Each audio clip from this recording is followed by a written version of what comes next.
This episode is proudly sponsored by the data point that dreams of impact.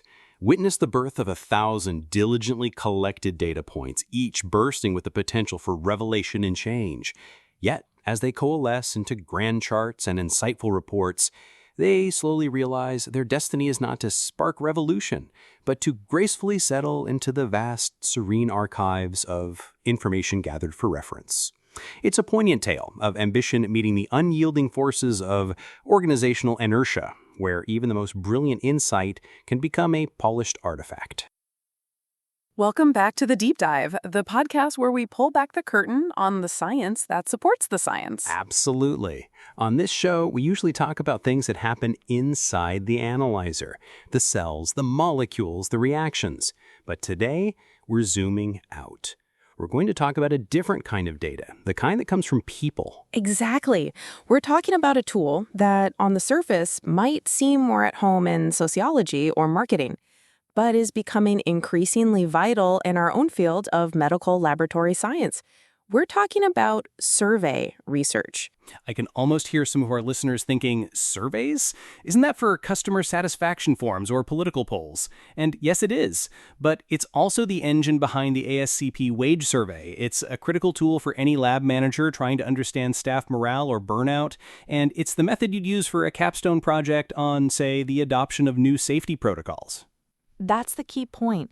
As MLS professionals, we are data experts. We live and breathe quality control, standard deviations, and validating results. Survey research is simply another methodology for generating and analyzing data. But instead of measuring hemoglobin or glucose, we're measuring attitudes, beliefs, and behaviors. And just like in the clinical lab, there's a rigorous, systematic process to ensure the results are valid and reliable. You can't just write a few questions and send them out any more than you can just mix some reagent with blood and call it a result. There's a science to it, a proper procedure. So that's our goal today. We're going to do a deep dive into the foundations of survey research. We'll start with a basic introduction, what it is and when to use it. We'll cover its strengths and its major limitations, and then we'll walk through the entire life cycle of a survey project, from the initial idea all the way to a finished report. It's a journey from a vague question like, I wonder why so many laboratory scientists on night shift seem burned out, all the way to a validated instrument that gives you actionable data. So let's start at the beginning. At its core, what is survey research?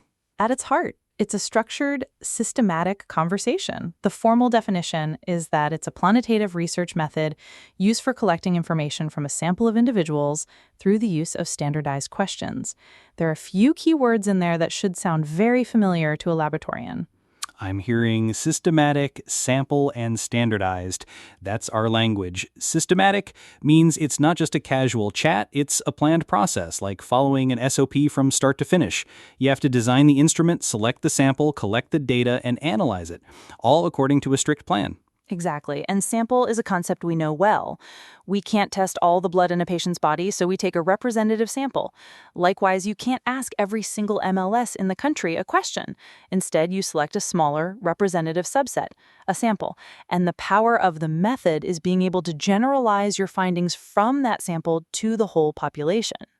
And standardized questions is the most important part. To make the data comparable, every person gets asked the exact same questions in the exact same order. This is the equivalent of running every patient sample on the same analyzer using the same reagents and the same calibration.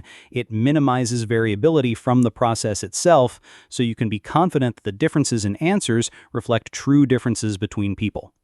So, when is this the right tool for the job?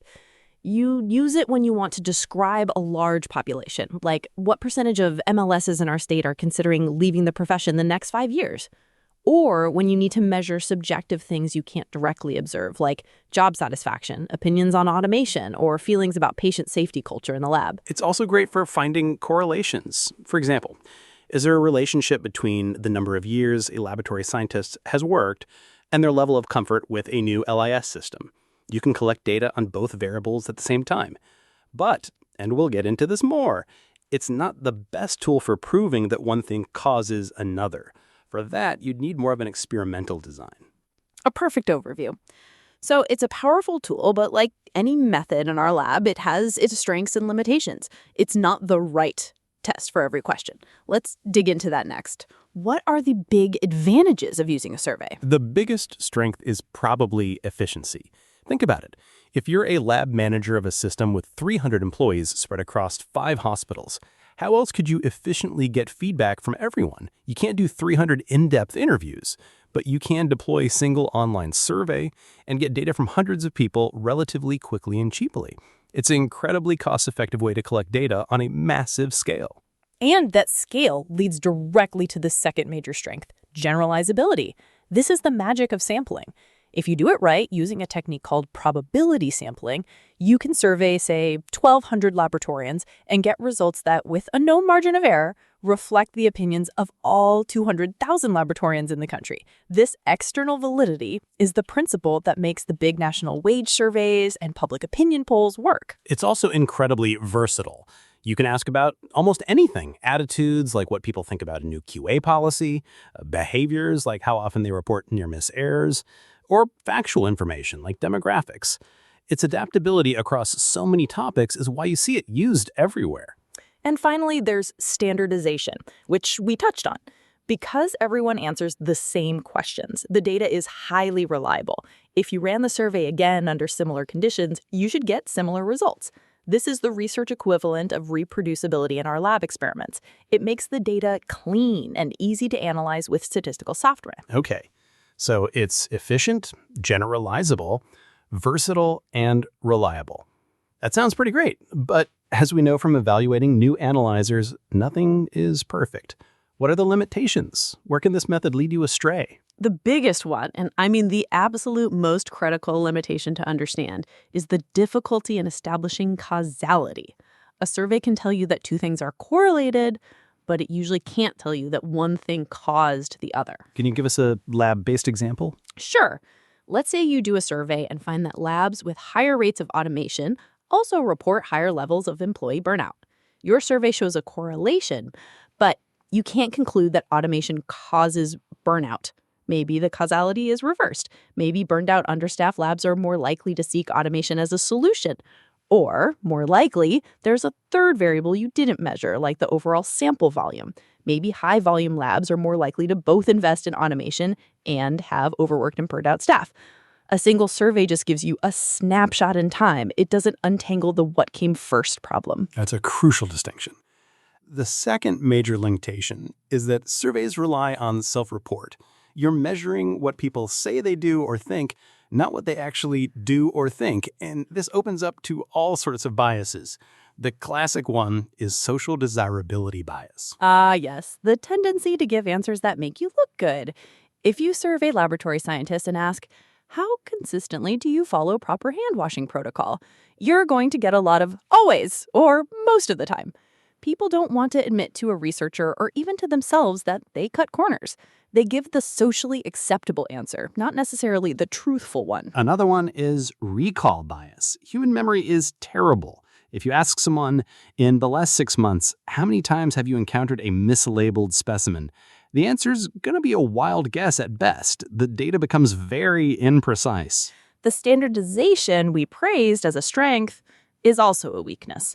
It creates inflexibility. Once the survey is out in the field, you can't change it. If a respondent gives a really interesting but confusing answer, you can't ask a spontaneous follow-up question like you could in an interview. You're stuck with the data you get from your preset, closed-ended questions, which can sometimes fail to capture the nuance of someone's true opinion. And the whole thing hinges on your sample. If your sample isn't representative, your results are junk. This can happen in 2 ways. First is coverage error. The list you draw your sample from is incomplete. For instance, if you're surveying your lab staff, but your email list is missing all the new hires, your sample can never be representative. The even bigger problem today is non-response bias. This is a huge challenge. Let's say you send a burnout survey to all 100 laboratory scientists in your department. You get 40 responses. The critical question is, are those 40 people who responded systematically different from the 60 who didn't? It's very likely the people who are most stressed and burned out might be the most motivated to answer, while those who are content might just delete the email. If that's the case, your results will dramatically overestimate the level of burnout in the whole department. That's a fantastic breakdown. It really highlights that you have to be a critical consumer of survey data, just like you'd be a critical consumer of a weird QC result. You have to ask, how was the sample selected? What was the response rate? Could there be bias here? Absolutely. Now, I want to circle back to something you mentioned earlier about a survey being a snapshot in time. That describes the most common type of survey, but it's not the only one. This gets us into the different types of surveys based on their timing.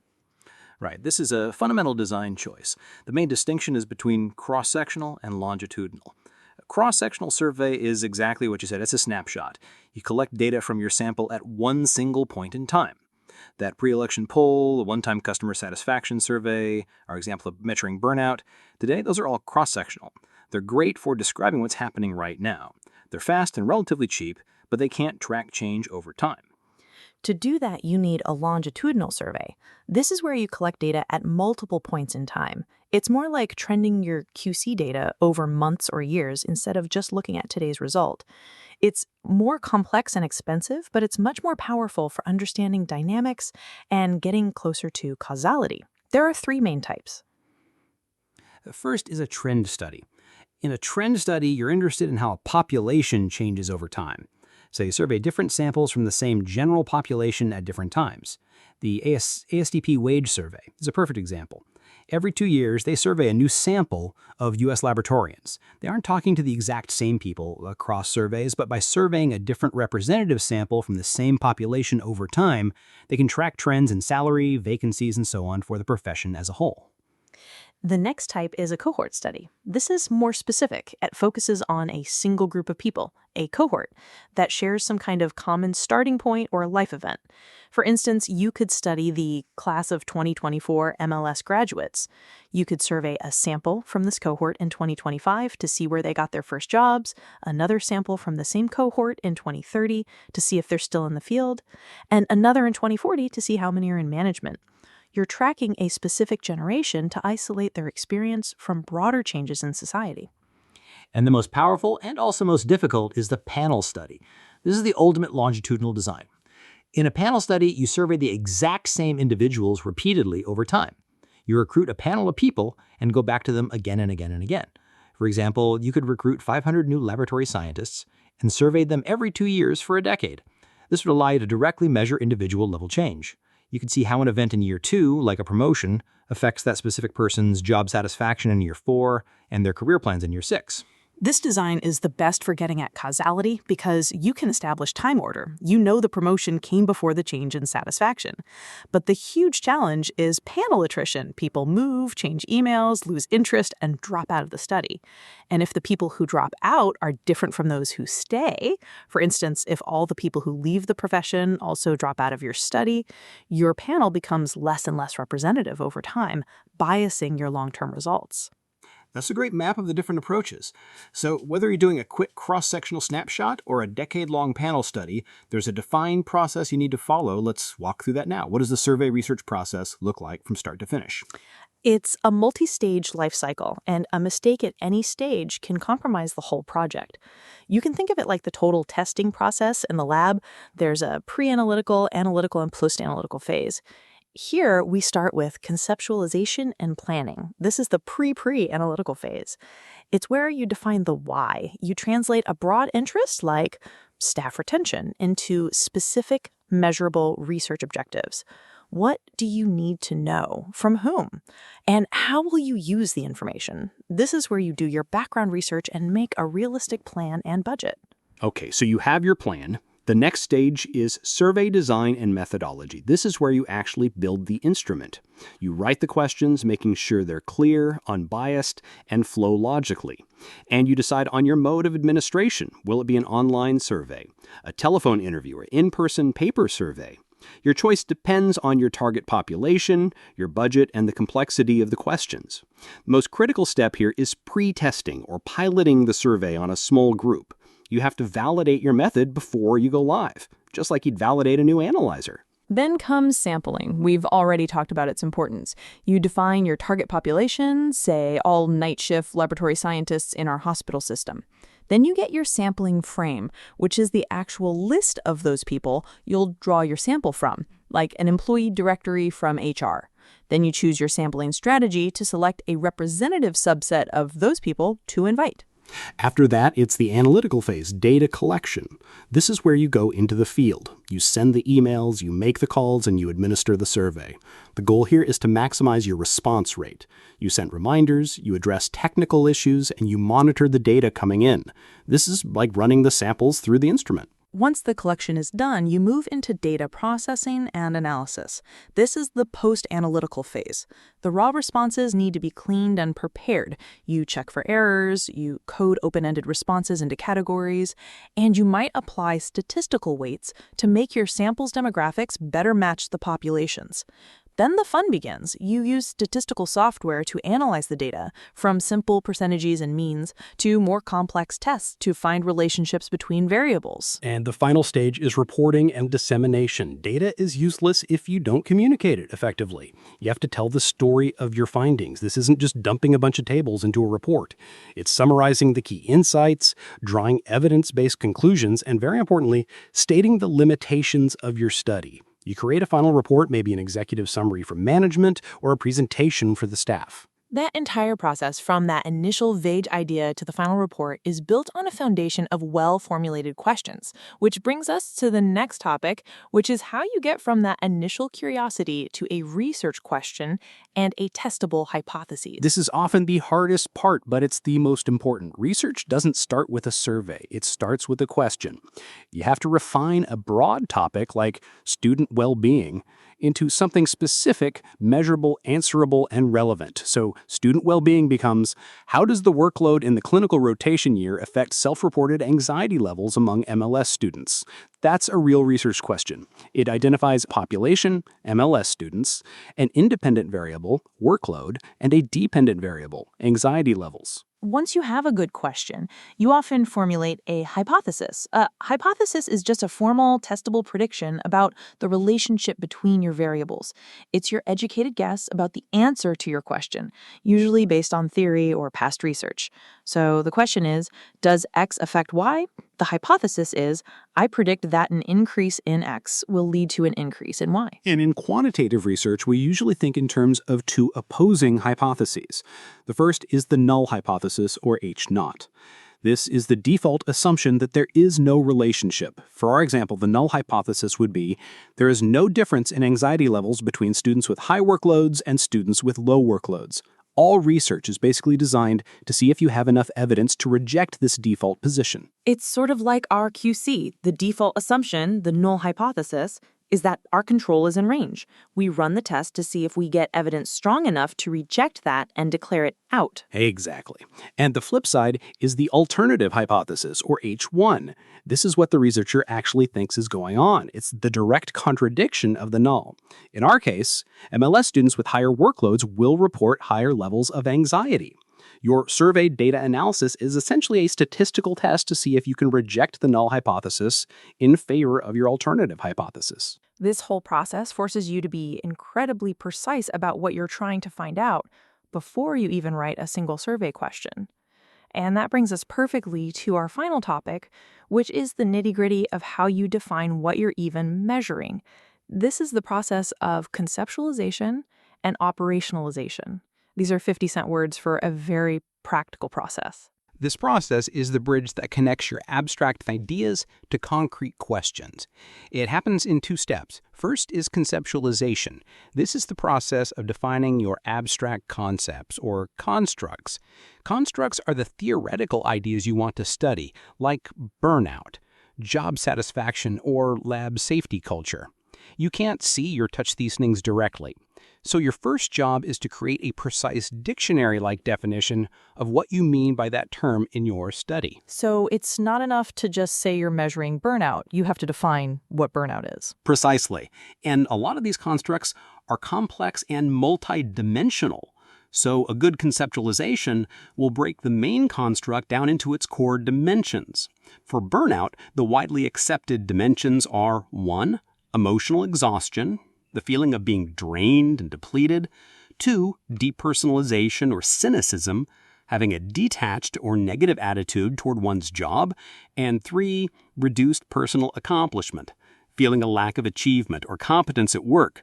By breaking burnout into these 3 dimensions, you have a much clearer, more complete picture of what you need to measure. Okay, so you've defined your construct and its dimensions in theory.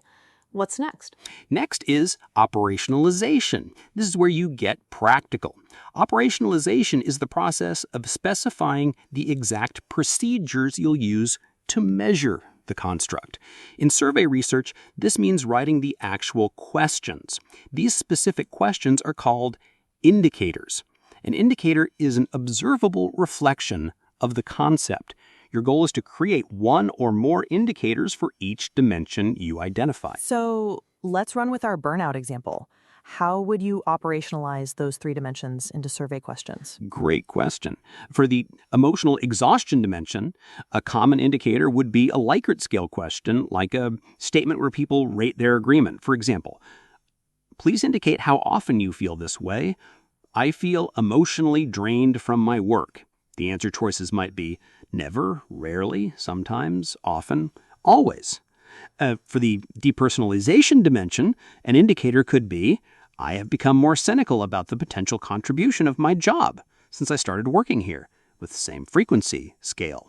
And for reduced personal accomplishment, you might use a reverse scored item like, in my opinion, I am good at my job, with responses from strongly disagree to strongly agree. I see. So you're not asking, are you burned out, which is a vague and loaded question. You're asking about the specific observable indicators of its underlying dimensions. The pattern of responses across these multiple indicators is what allows you to measure the unobservable construct of burnout. You've nailed it. And the link between your conceptual definition and your operational indicators is what we call measurement validity. Are you actually measuring what you think you're measuring? If you conceptualize lab safety culture as this rich, multidimensional thing involving communication, management buy-in, and non-punitive reporting, but you only operationalize it by asking one question, how safe is your lab? You have a huge validity problem. Your indicator doesn't fully capture your construct. This systematic process of defining and then developing questions ensures that your data is meaningful. Wow, that really pulls it all together. We've gone from a big abstract idea all the way down to the specific wording of a question on form. It shows that there's a rigorous, thoughtful science behind a good survey, just like there is behind a good laboratory test. That's the perfect summary. It's a powerful methodology that allows us to collect valuable data about our profession, our workplaces, and our educational programs.